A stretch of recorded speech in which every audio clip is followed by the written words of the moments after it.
Hi guys! Kamusta po kayong lahat? So today ay gagawa po tayo ulit ng general love reading. At sa mga bago pa lang po sa channel ko, don't forget to hit like and subscribe para po updated kayo sa videos na i-upload ko. At paalala lang po, hindi po lahat ay makaka-resonate. So take what resonate and leave what doesn't. At sa mga gusto magpa-private reading, message na lang po ako sa Facebook, nasa description box below, okay? At ipipin ko rin po. So tingnan natin, kaninong energy kaya ang makukuha natin ngayon? General love reading. General love reading.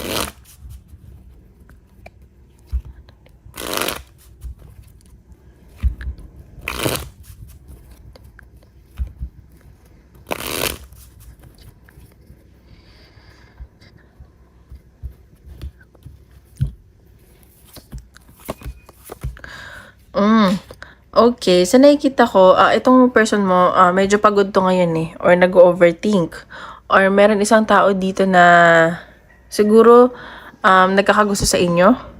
And pero kasi siguro may karelasyon na siya, or sa tingin niya may iba kang gusto, parang hindi mo siya magugustuhan. Ganun, parang pinipigilan niya nararamdaman niya or umiiwas siya. Or gusto kanyang maging karelasyon. Or parehas kayo nagugustuhan, pero may nag-iiwasan, ganun. May umiiwas na nararamdaman. So, tingnan natin. Tingnan natin. Love reading.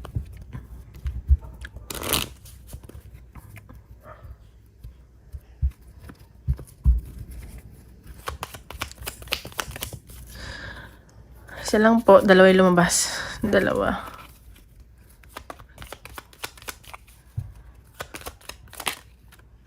Okay, sa nakikita ko dito, baka ikaw, ano ba to? Masaya kapag nakakausap mo tong taong to, or nagkakilala kayo as friends, magkaibigan kayo, masaya kayo sa isa't isa, or part siya ng circle ng friends mo, ganun. At sa nakikita ko, baka may bigay siyang regalo, o ikaw magbigay ng regalo, or mag-usap kayo, ganyan. Pero nagre-reflect ka. Pero alam mo yun, natatouch ka, thankful ka na nandito tong taong to sa buhay mo, ganun. So, tingnan pa natin. Nararamdaman ng person mo.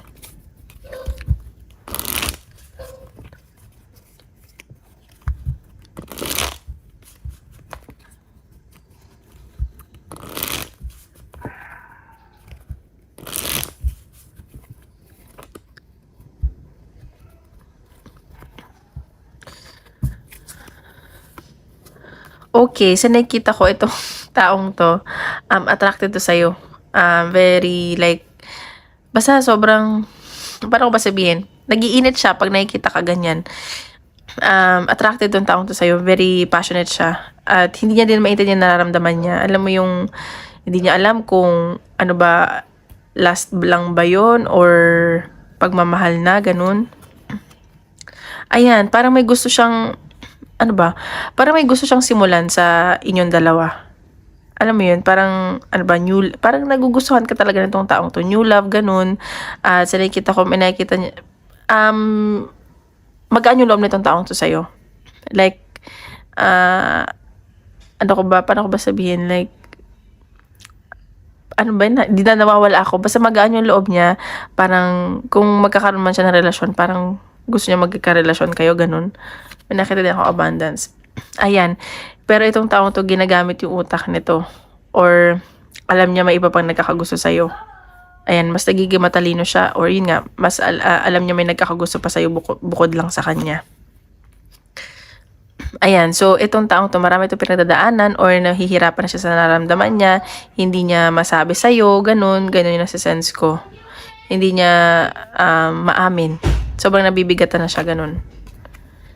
See? May pag-travel, pupuntahan ka ba o ikaw, magkikita ba kayo? May nag-iisip to. At sa nakikita ko, nag-aantay to sa'yo. At yun nga, sobrang attracted to sa'yo. Very fiery, Ayan, gusto niya ng new beginning. At siguro, nga magkikita kayo, gusto niya ng simula. Ano ba? Karelasyon mo ba to? Basta gusto niya, may gusto siyang simulan sa connection nyo. Page of Pentacle. So, ito, pag naging kayo, magiging loyal to sa'yo. Pero sa nakikita ko, ano siya, torn siya between sa trabaho niya, And nakikita ko baka may pag-travel siya. Traveler ba to? Pag naging kayo, may offer to sa'yo, pero pa lang, hindi pa siya ganun kasi pa lang, siguro mag-offer siya ng pera, gift, or sa trabaho, or katrabaho mo to. Ayan. So, may nafe-feel lang ako na disappointment sa side niya. Siguro dahil hindi niya maamin, or wala siyang lakas ng loob, tingnan pa natin. Ayan. So, may nangyari siguro ng betrayal. At sa nakikita ko, nalulungkot siya, nadidisappoint siya. Ayan. So, ayan, may gusto sa'yo to. Pero pabago-bago yung nararamdaman niya. Parang, okay, ngayon, mahal ka niya. Tapos parang, mako-confuse na naman siya. And nakikita ka nito as the Empress. So, nakikita ka niya as motherhood. Like, perfect woman or man sa kanya. Ayan, nagiging patient lang to. At sa nakikita ko na nare-reminisce or may pinagsamahan na ba kayo, or this is someone from the past, or baka ka-work mo to, magkaka-work kayo, ganyan. So, hoping to sa connection nyo. So, tingnan natin. Energy mo naman. Energy mo.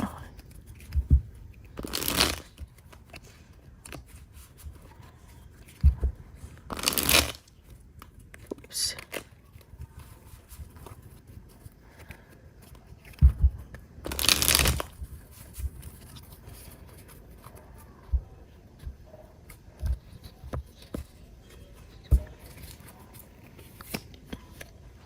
Okay, so ikaw, masaya ka pag nakakasama mo to, nakakausap mo, or may kinagko-consult ka ng friends mo, kung ano ba nararamdaman mo. Basta siguro part na to ng friends mo.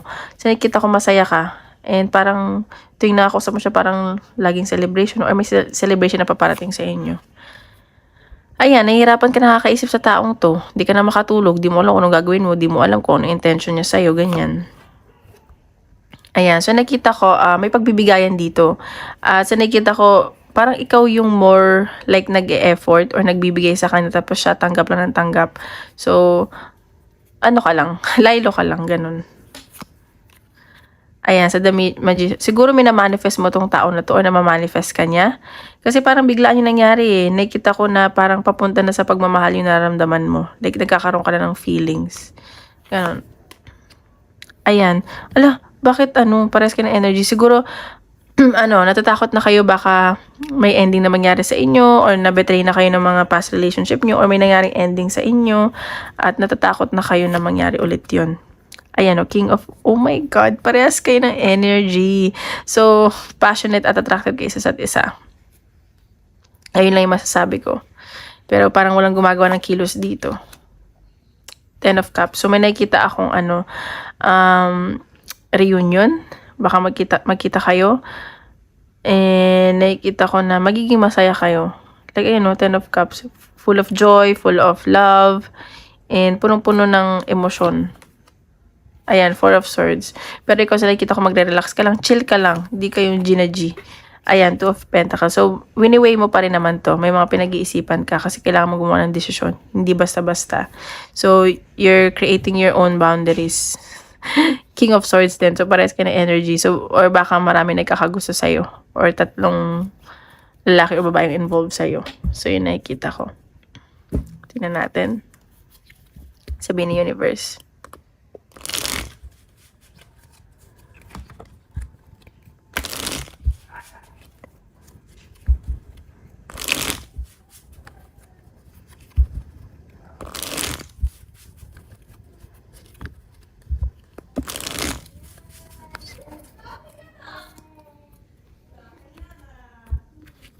Okay, tingnan pa natin. Oops. Ito yung cards. Nagulo. Oh, okay. So, nakikita ko dito, parang naging comfort nyo isa't isa. Like, you both feel safe sa isa't isa. And, enjoy lang kayo magkausap na dalawa. Kahit anong pag-usapan nyo, masaya kayo, ganyan. At parang naging, comfort zone nyo isa't isa. Yun nasa sense ko. At yun yung mangyayari.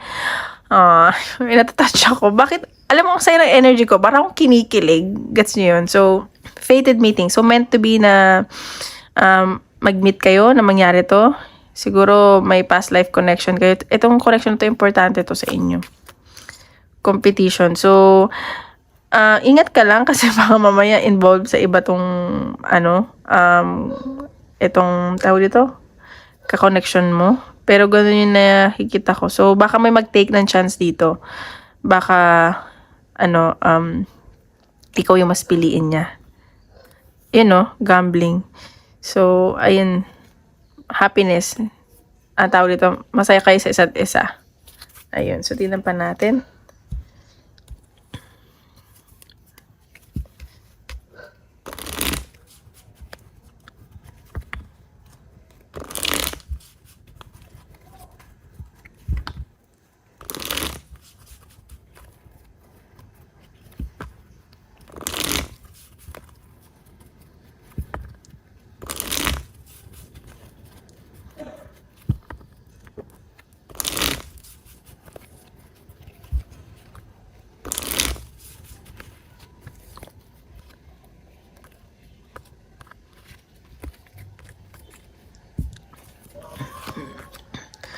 Oh my God. Okay, so nakikita ko baka mag-propose to sa'yo or magbigay siya ng assurance. Like, baka umamin, ganun. And baka magulat ka, okay? Like, kung hindi man totoong proposal, like, may assurance, may umamin, mag-confess, ganyan. So, baka medyo ma-awkward kayo or magbulag-bulagan kayo parehas. Alam mo yun, baka awkward yung energy. Ayan, so baka may paplanuhin kayo dito. Magkikita ba kayo? May mga i-organize kayo dito. So, ayan. Focus ka lang sa goal mo. At nakikita ko parang you feel like failure ka. Focus ka lang sa goal. May mga iniisip-isip ka dito. At marami ka rin haters. Ayan. So, tingnan pa natin advice ni universe. Advice ni universe.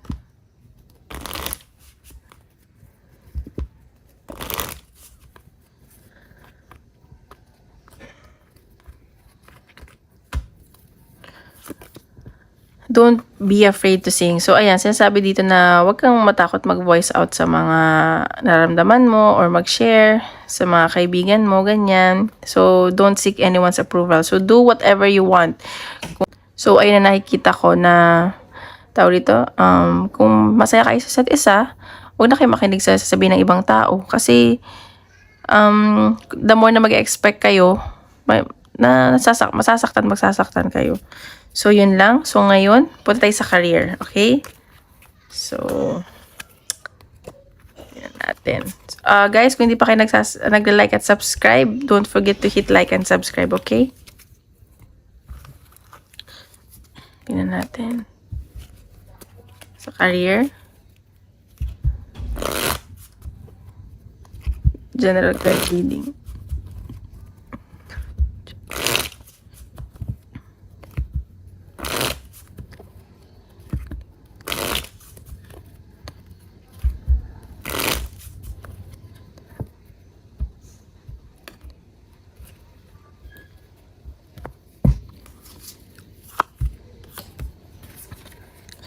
Ay. Okay, sa nakikita ko dito, alright. So, nakikita ko dito, medyo na-stress ka, nagdadalawang isip ka. And, nakikita ko na, ano ba to, boss mo ba to? Nagdadalawang isip ka dahil sa boss mo. May pag-travel ako nakikita sa'yo. Sobrang na-stress ka. Tingnan natin. Sa career.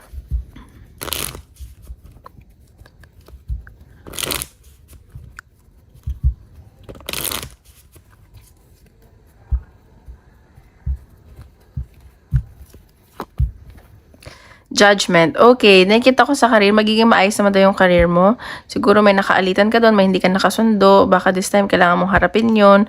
And this is for your own growth. May maganda daw patutunguhan yung mga nangyari sa'yo from the past at sa nangyayari sa'yo. And dumating sa point na kailangan mong magpatulong kasi napapagod ka na. Just trust daw. Matuto ka daw magtiwala or wag ka masyadong basta magtitiwala. Okay? So, tingnan pa natin. Career. Career.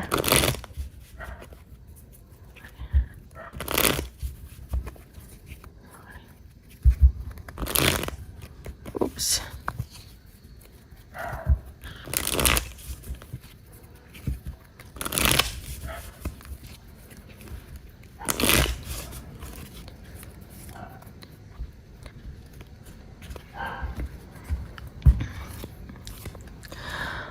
Okay, sa nakikita ko dito, focus ka sa kaperahan mo, magiging maayos ang kaperahan mo at tuloy-tuloy naman ang pasok ng pera sa'yo. Sa nakikita ko, hindi mo inintindi mga sinasabi ng ibang tao, nakapaligid sa'yo, basta focus ka lang sa goal mo. Ayan, so nakikita ko baka marami kang choices, marami kang pinagpipilian, and marami ka rin responsibilities, at nakikita ko may success ako nakikita sa'yo. Ayan o. So, magiging masaya ka daw dito sa pipiliin mo. Ayan, so nakikita ako na minanifest mo to or pinagdasal mo kasi sobrang daming dumarating sa opportunity, hindi mo na alam kung anong gagawin mo or pipiliin mo. Ayan, so see, may iniisip-isip ka dito. And baka something past or bago. At nakikita ko may pagdadalawang isip ka nga. Kasi nakikita ko na itong past na nangyari sa'yo, like yung siguro old company mo to, mahal mo talaga to. Hindi mo man aminin sa sarili mo, deep inside mahal mo. Nag-iisip-isip ka dito eh. Marami ka iniisip. Hindi pa natin. Ayan no, something from the past. Siguro may iniisip ka din doon na tao. Or may nag-iisip sa'yo na someone from the past. Or ano ba to? Medyo emotional kasi ngayon sa trabaho. Ayan, so nakikita ko na malakas ka na daw ngayon, kaya mo na. At kung ano man nangyari dyan sa trabaho mo, kakayanin mo daw. Ayan, so kailangan mo lang magpahinga or kinailangan mo lang magpahinga. Ayan, so may nagkakagusto talaga sa'yo dito.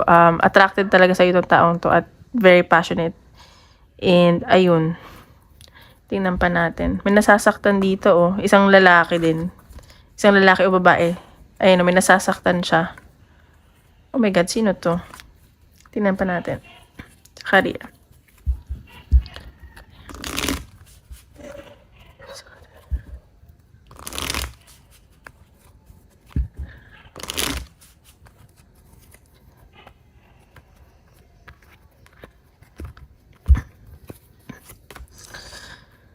Ayan. Sa career mo baka may magkagusto nga sa'yo dyan at mag-propose sa'yo at bigyan ka ng assurance. Basta confirmation, mag-confess, ganun. Bakit ganun? Pares yung card kanina. Ayan, so baka ma-awkward ka o may ma-awkward kayong dalawa. So, ayan, natatakot ka kasi baka maloko ka na naman, ganun. So, ayan, baka pagod ka na din sa trabaho, ang dami mo nang iniisip. Ayan, mag-relax. May swerte pa parating sa'yo. May mga iniisipin kang bagong strategy dito. Ayun, so tingnan natin, advice na universe.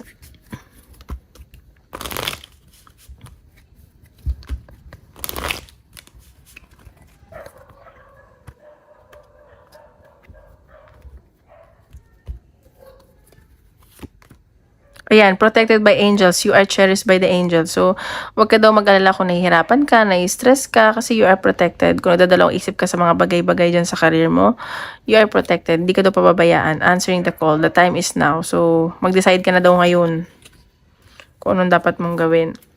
Okay, so now, isip tayo question. Isip tayo question. At sasagutin ng universe.